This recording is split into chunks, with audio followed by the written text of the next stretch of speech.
everyone, welcome back to Growth Dialogue by Deutsche. Today we are talking about something that is quietly reshaping global business, the new waves of tariff, and what happens when countries started raising wall instead of building bridges. When borders tighten, some industries win big and others struggle overnight. To break this down, we have Shilpa, Executive Assistant at Deutsche Consulting. Shilpa, welcome. Thank you, Hustling. Now, let's start from the beginning. We hear a lot about tariff going up. What's really happening? So, in simple words, countries are basically trying to protect themselves. Like governments are increasing taxes on imported products so that the local industries get a better chance to grow. It's no longer just economics; it's also a national strategy. Countries wants to control like where their products come from, how strong their domestic manufacturing is, and how dependent they are on others during crisis. And why is this happening now after decades of globalization? So there are three big reasons. Pandemic showed how risky it is to depend on one country for everything.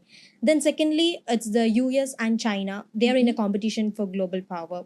And last we can say politicians everywhere are promising local jobs to win elections. So basically tariffs become an easy political tool like protect our jobs, build locally, strengthen our industry. So basically it's a strong narrative.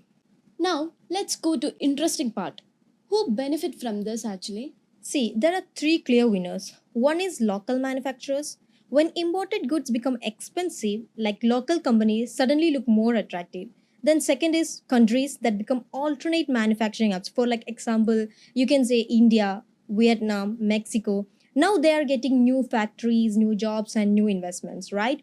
And third, I would say maritime and logistics companies.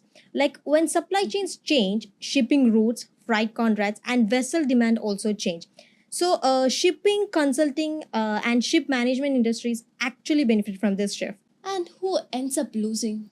Okay, so if you're going like who ends up losing, the ones who lose are businesses that depend on cheap imported inputs, like consumers because prices increase, then export heavy countries like China, and any company that is unable to adapt quickly because it's like the rules of the games changed overnight and there no one can gets to do anything to adjust. How does this specifically affect the India and the Gulf?